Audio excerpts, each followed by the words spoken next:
এই ওয়ালটা মানে ওই হচ্ছে আমার ঠাকুর মন্দির। তো ঠাকুর মন্দিরের সামনে এইরকম একটা পর্দা আমি লাগিয়েছি, আর এই ওয়ালটাতে আমি এইরকম একটু সাজিয়েছি। এইটাতে আর কিছু সাজাবো না।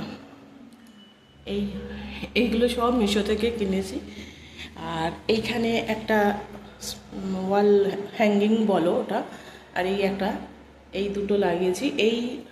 এই ওপর পোর্শনটুকু হয়ে গেছে।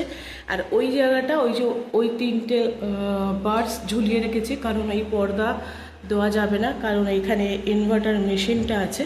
তো ওই কারণে এই পর্দাটা দেওয়া যাবে না, তাই ওখানে ছোটো ছোটো ওখানে ফাঁকা ছিল বলে ছোটো ছোটো করে ওটা বার্ডস লাগিয়ে রেখেছি। আর এই হচ্ছে পুরো ঠাকুর মন্দিরের সামনেই পর্দাটা দিয়েছি। আর একটা জিনিস তোমাদের দেখাই, সেটা হচ্ছে ঠাকুর মন্দিরের লাইটটা একটু জ্বালিয়ে নিই।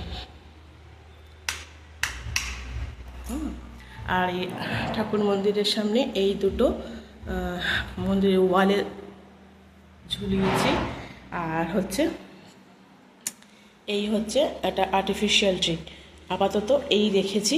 এই ফুলদানিটা আমার অনেকদিন আগে কেনা ছিল, তো সেইটাই আমি আর কি রেখেছি। এবারে তোমাকে পুরোটা আমি নিচটা এরকমভাবে দেখাই।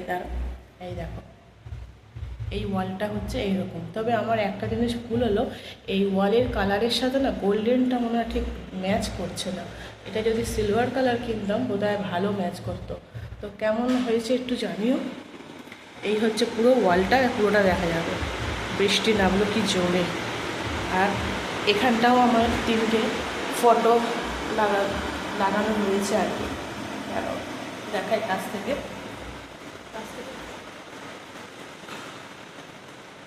এই দেখো, এই তিনটে ফটো ফ্রেম লাগানো আছে। এটা অনেক দিন আগে না হচ্ছে আমার সাজানো।